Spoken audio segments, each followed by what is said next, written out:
It's a very good question. And I like the way that you're approaching it with adab. Okay? Because one of the signs of the disobedient ones of the Akhir Zaman is 24 hours they start cursing. Prophet is saying they start cursing their ancestors. We don't curse at them. We take lesson. And one word that I remember our Shaykh saying that will always stick in my heart is showing us how to give tremendous respect to our predecessors. And he's saying, number one, even some words that you use in our association, we try to refrain from, even in English. For example, we don't say sins. Understand? We say there are certain things that they're doing that is not acceptable. We find a way, because once you try to find a way to have a proper word to use, your heart turns differently. Your mind starts to turn differently. And there were times, our Shaykh was saying, even in the times when the Khilafat, especially in the times of the Umayyads and the Abbasids that came later on, where so many things were done. It says, even in their worst time, now understand, when we're talking about history now, our approach to history, our knowledge of history, our way of understanding history through the method of learning history is not through Islamic system. There is an Islamic way of learning history. There is an Islamic way of understanding the progression of history. There is an Islamic way of understanding the method of history. We go to Western schools. We are in that frame of mind. Now, if you want to understand this, you've got to open it up a little bit. Okay?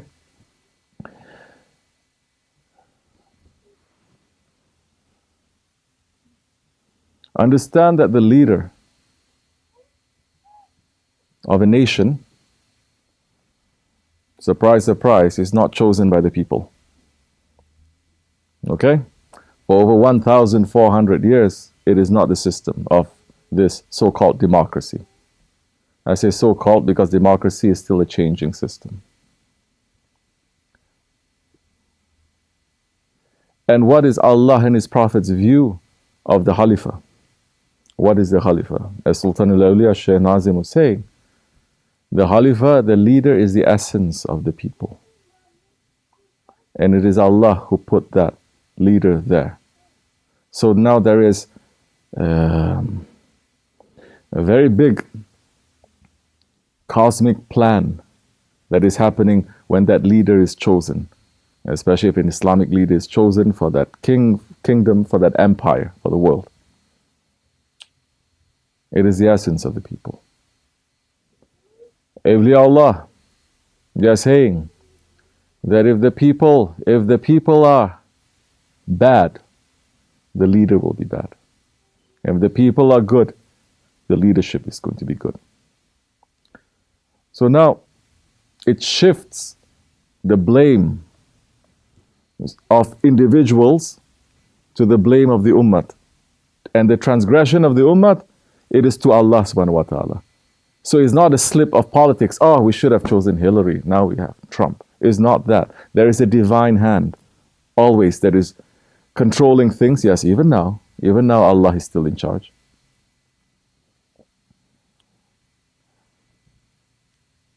That is one side. On the other side, Prophet ﷺ made it very clear, extremely clear. He says, even if your Khalifah takes the skin off your back, do not rebel. This is a open hadith that for 1400 years, by and large, let us say, that the Muslims have held on to for those who are believing, and is held on to by the ulama and the awliya. This is specific also to the awam. Certain things may happen at the top. It is not now the responsibility of the awam.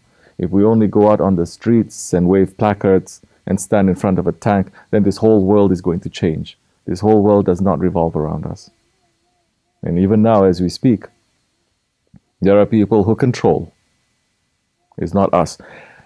The genius of the 21st century is they put everything, the blame and everything, on the majority, the awam. Pollution, we have to solve the problem. Poverty, we have to solve the problem. Whatever that we have done, we have to solve the problem. But how were the problems made? It was not the awam who made the problems, especially in the Akhir Zaman, but it is a few. So the Prophet is saying, don't rebel, because now there is a divine reason why that leader is there. Put that aside now. Were there Khalifahs that commit wrong actions? Now, for us to even understand the answer to that a little bit, what is the position of a Khalifah? Do we know what are his rights? Do we know what is his responsibilities? Do we know what is sanctioned by Allah and by the Sharia or not? We can't really say. We know, for example, the president is like this. He has certain rights. But even then, so many people every day, they wake up in shock. Oh, president can do this? President can do this? President can do this? Now the Khalifa and the rights of a Khalifa, which is not a popular knowledge these days, that a lot of Muslims and non-Muslims deride. It is very difficult for us to understand what is it that Allah has given, according to the Sharia, what the Khalifa can do. It's very controversial too. The Khalifa has the right now. Allah has given him the right to commit murder, let us say, to execute. He will not be questioned. There is a whole science of this as well. That if we don't know, then we're going to say, but what about this? It doesn't. We're coming at the tail end of the 20th century, just the beginning of the 21st century, right? 21st century. And we're judging something that happened 1,000 years ago without proper knowledge of Islamic history and understanding and culture and even Sharia, even basic things. It's difficult for us now to judge. But let's talk a little bit upon that. Because now, as we are talking from a Nakshibendi point of view, from a Tasawwuf point of view. I'm not talking from a fiqh point of view, and I'm not talking from a point of view of a study of Islamic history. Now, put that aside. Now the Khalifa,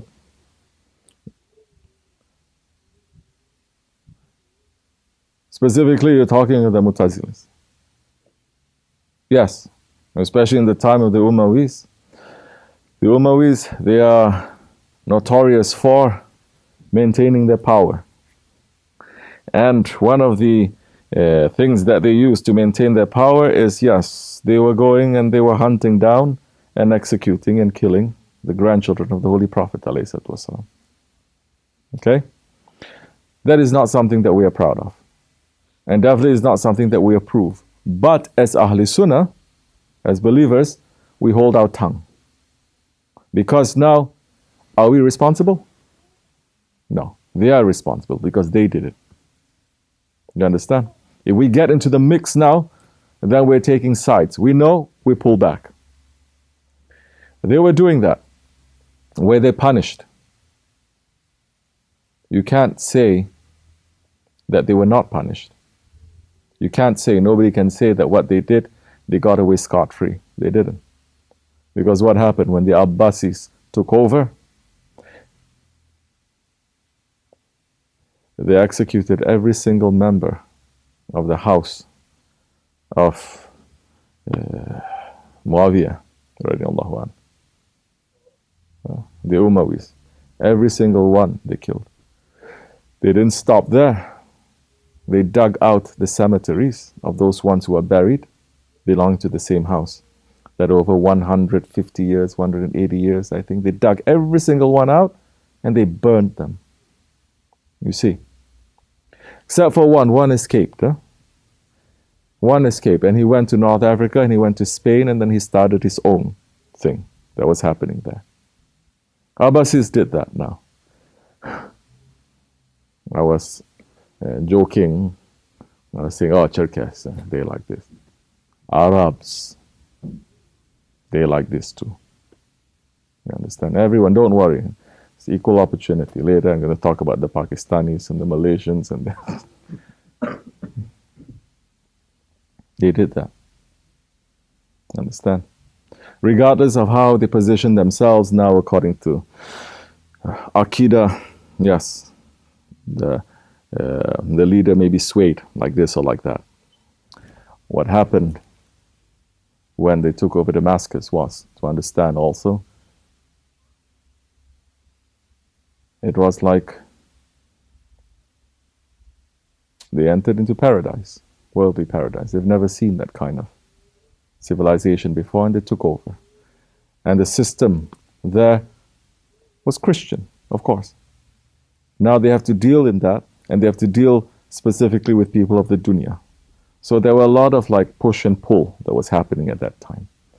There was still a lot of turbulence that happened at that time. And when the Abbasids took over, they went to Baghdad now. Now you have the pull of a more ancient civilization. And then there was another push and pull that was happening there. In these two Arab, I'm oversimplifying a lot of things, but just for understanding, in these two Arab dynasties, the Umayyads and the Abbasids,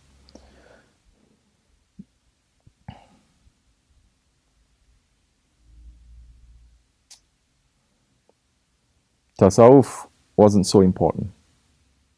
It was there, but it wasn't so important. There were certain people, certain nobles, certain sultans that was important, but it wasn't so important. Baghdad became the capital, and it became the city of imagination. And the Muslims rose to higher levels of civilization. According to what? According to dunya. The civilization is dunya. Allah sent a big smack by those ones, the Mongols that came. And they burnt the libraries. All this technology at that time, knowledge of that time, people of that time, they massacred. They killed. They destroyed that. And openly he's saying, I'm a punishment from your God. I'm a punishment from Allah. And the Muslims knew. When Muslims have haya and modesty and faith, they know this is definitely Allah is sending this. There's something wrong that we did. Did they do wrong? They did a lot of wrong. The society, the people. People at the top, they're doing wrong things. And talk about Andalusia, the Iberian Peninsula now.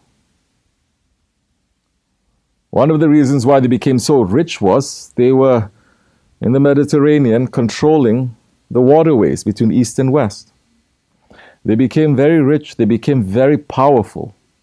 Another golden age of Islam, that the West say this is a golden age, which the Abbasids were looking at them and like, you're living in the boondocks. You're not even Arabs. They were looking down on Andalusia and saying that all you claiming that you're coming from the house of, Muawiyah, house of Marwan, you are all Europeans, look. And they were struggling so hard to look Arabs. They were dyeing their hair black. They were trying to sound more, not, Arab than, just to give themselves more legitimacy. But did they have civilization? Yes, they did. They had a high civilization that the whole world had not seen.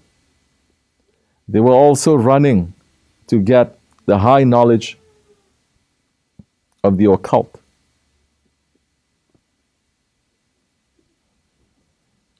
And it was in Spain that the highest expression of one golden age of Judaism came.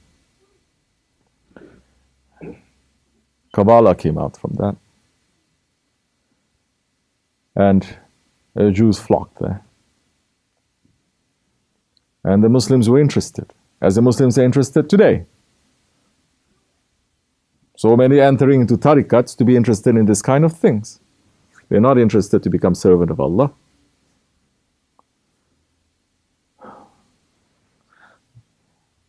From the highest to the lowest, they were interested.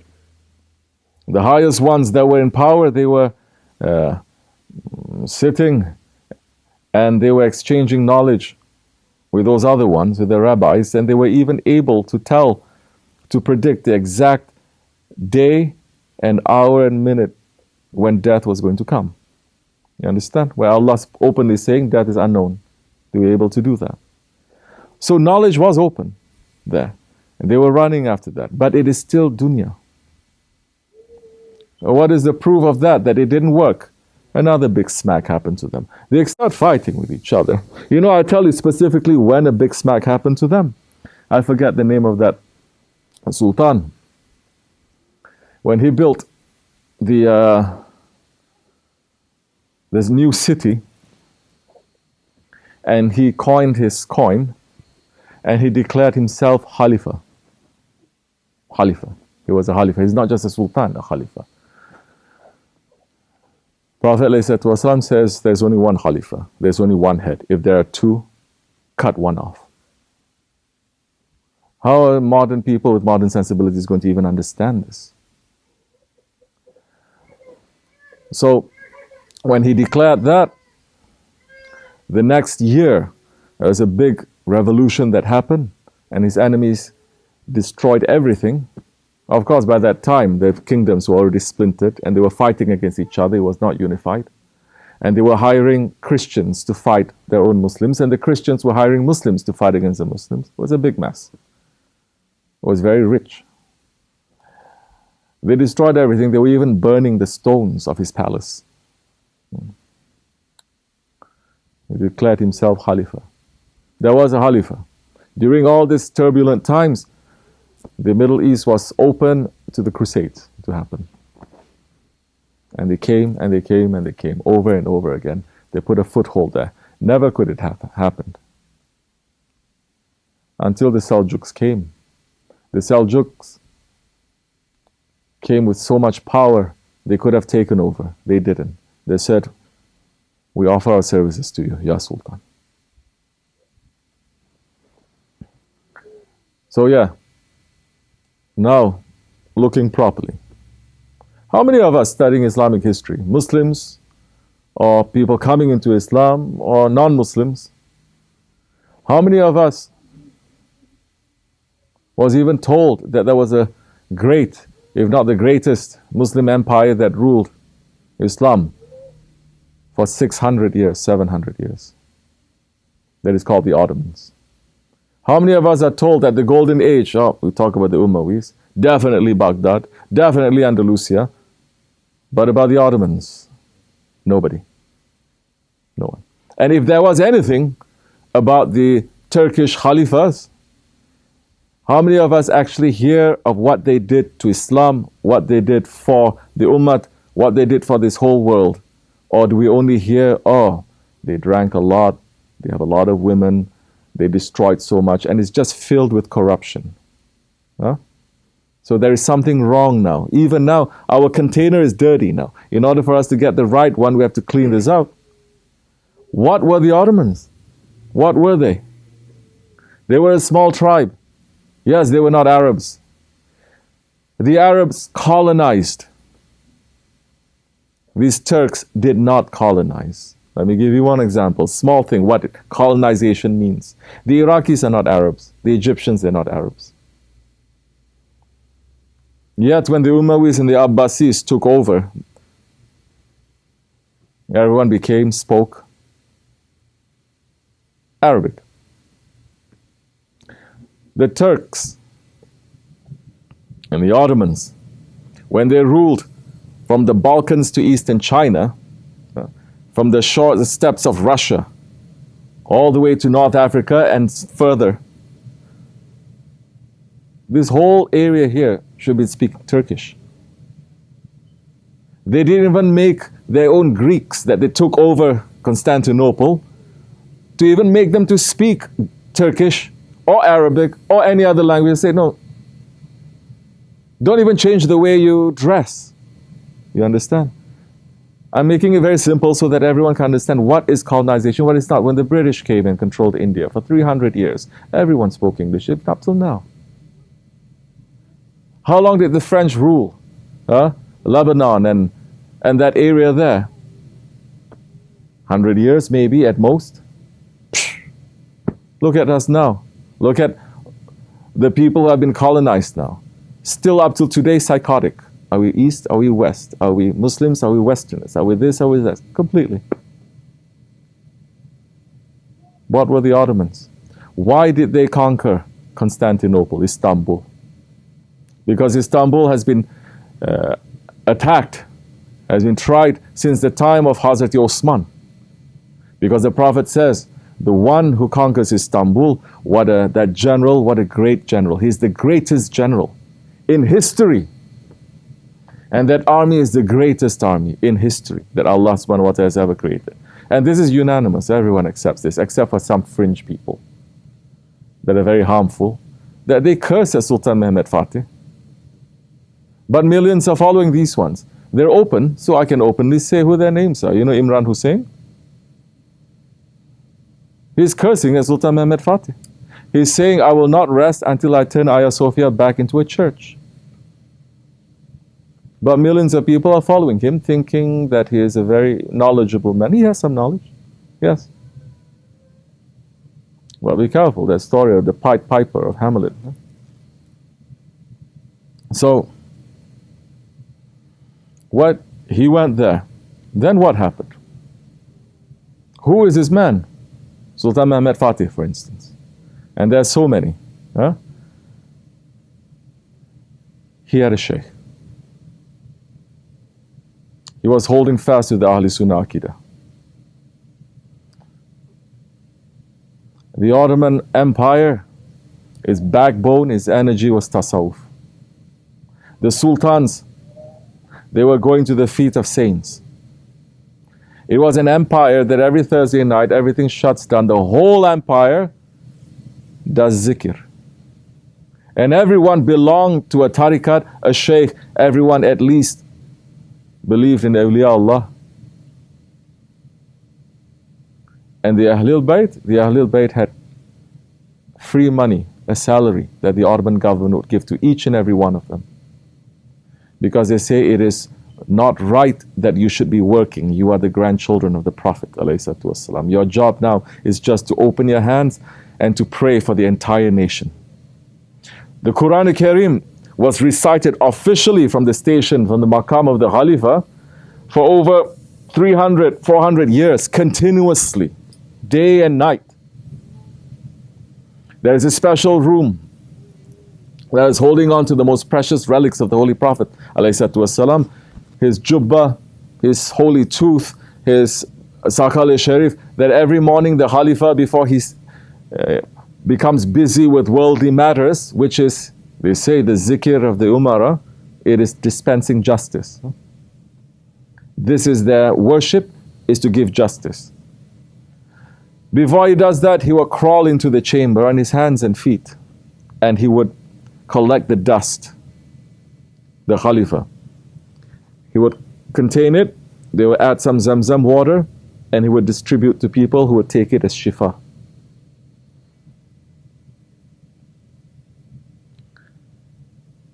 This is an imitation of Sultan Selim, the first Ottoman Sultan who became the Khalifa when he went into the chamber of the Holy Prophet ﷺ, the Rawza-e-Sharif. And he took the broom. He says, from now on, and the broom was made of peacock feathers, he took one and he put it in his turban and he says, I am your slave, Ya Rasulullah. I am your slave. I conquered this whole world, I am your slave. Ya Sultan Selim, he pierced his ear. You know what is that a sign of? Slavery. To say that now, yes, I am the slave of the Prophet. That no one else has these names except for some people in the subcontinent. What do you call? Gulam Rasul. Sultan Mehmed Fatih, what did he say? He wrote a poem when he conquered Istanbul. And he says, what is this rain? If this rain doesn't remind me of you, Ya Rasulullah, I don't want this rain.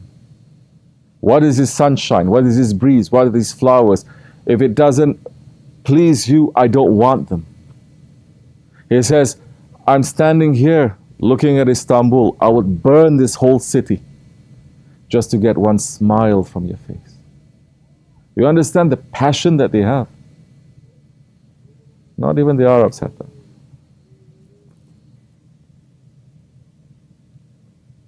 They were holding fast with tasawwuf. Every single Khalifa had a Shaykh, and openly they were supporting. They were the ones who took tasawwuf then, Sufism, and they spread to the rest of the world. Only now records are coming out from Southeast Asia. There was Sultan Mehmed Fatih who brought not only Islam but tasawwuf there, to Indonesia, to Malaysia, to that part of the world. And so, were there certain sultans who did wrong actions? Yes. Are we going to judge them? No, Allah is going to judge them. Are there certain sultans that they were not properly following in terms of practice or akidah? Yes, but we pull back. As our Shaykh used to say, even in the worst time of Islam, in the worst time, in the worst Khalifah, Islam was still spreading. There was still Sharia. There was still no haram in our money and in everything. The people were living, worshipping to Allah subhanahu wa ta'ala. And they were running. So that was still blessing. Now, it's done. It's finished. Now don't worry. Prophet ﷺ says, it's going to come back. This is what we're here. He says, after me, the Khulafai Rashidin. After the Khalifahs, after the Khulafai Rashidin, the Maliks will come. Then the Sultans are going to come. And there's going to be a period of tyranny, Jababira period, and then a ruling that is like the ruling of the prophets will come back. The Khilafat is going to come back. And the awliyaullah from that time until now, they've opened up that knowledge and opened up that knowledge more and more and more. The major one that has opened up a lot of that knowledge is Hazrat Ibn Arabi. That, while the Arabs, whether they are scholars or religious leaders or sultans, while they are condemning him and questioning whether he is a Muslim or he's not, the Ottoman sultans took out the sword and say that again? When they were ruling. They say, you have no knowledge of that, don't you dare say it. They were teaching Hazrat Ibn Arabi's teachings. And they were protecting the rights of the prophets and protecting the rights of the saints. They were going around. If they say, who is that over there? They say that they have a bowl that is belonging to, say, Hazrat Abu Bakr Siddiq. Say, go and collect it. They go, they give 100, 1,000 times more than what is worth. They say, come, we collect it, we put it in a place that is respectful. They collected thousands and thousands of these relics, not only from the Holy Prophet, but other prophets. They took the cane of Musa alayhi salam, the turban of Yusuf alayhi salam. They collected the relics of the earlier prophets. They collected the relics of the Holy Prophet alayhi salam, his wives, his companions, and the awliyaullah from that time, and he collected everything. And they knew what was going to happen. Because they knew this catastrophe is going to happen, where the Haramain is going to be controlled by the enemies of Islam. Two horns of Islam is going to come out, and they're going to destroy everything that has a connection to the Holy Prophet ﷺ. Don't you see? They even blew up all the mountains that the Prophet loved. They blew up all the mountains now. And Muslims are going there and being very happy and saying, MashaAllah, we have umbrellas with air condition coming down. Yeah. They destroyed Janat al-Baqi.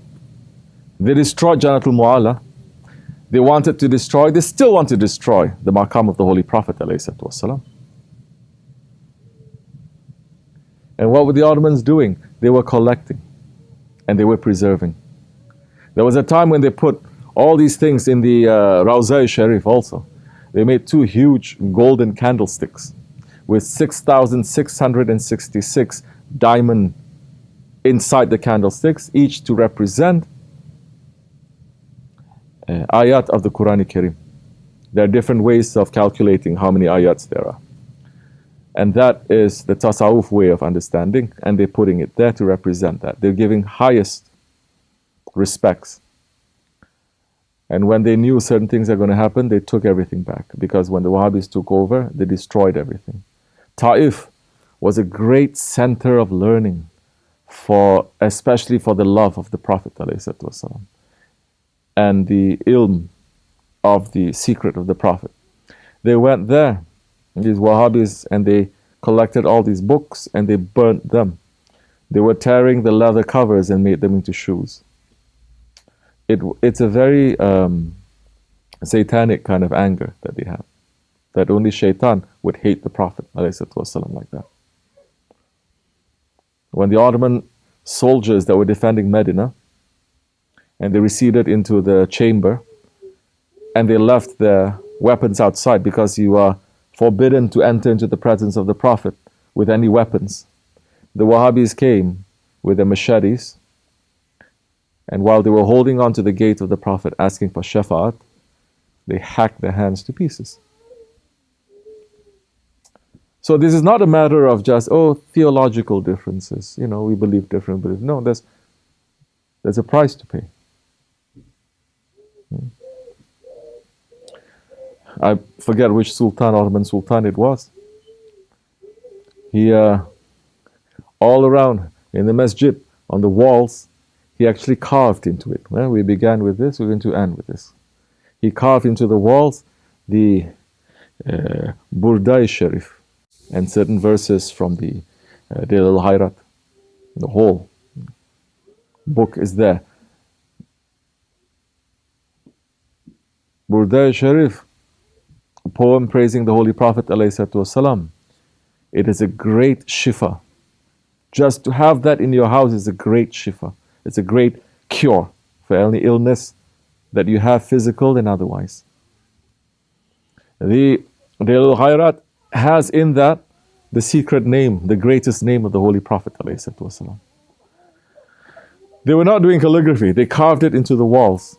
And our Shaykh says yes, and they covered, because now they can't remove that, these Wahhabis. They removed everything, they destroyed everything, and they just put one thick paint around it, just to cover it up. So,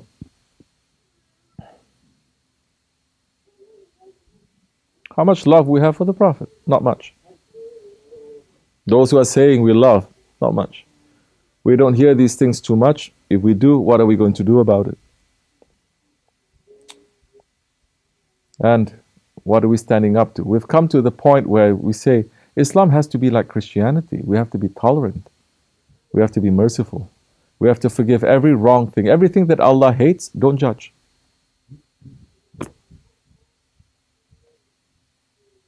It's a very dangerous situation, and we see the blood of our innocent ones being shed every single day. The French wanted to put up a play mocking the Holy Prophet ﷺ in the darkest days of Sultan Abdul Hamid Khan, the last ruling Khalifah of Islam. When he heard that Paris was going to perform it, he sent them a letter. And he says, if you don't pull out this play, you will hear the hooves of my horses in the streets of Paris. They stopped. That was a time when Islam, the Muslims, had power to defend the Prophet and to preserve Allah religion. Now, anyone can do anything that they want. Even if we are 2 billion Muslims, completely helpless. Even if we're 7 billion, we're going to be helpless. Because without a head, there's no power. May Allah bring the head back, inshallah. Ameen. May Allah bring the rightly guided leader back, inshallah. Ameen. May Allah send us Mahdi alayhi salam soon, inshallah. May Allah restore justice and balance back into this world. Ameen. May Allah forgive us. May Allah not make us to be responsible. May Allah accept our forgiveness, inshallah. Ameen. And make us to live clean and to pass clean from this. Wa inna Allah tawfiq, humatil habib, humatil fatiha.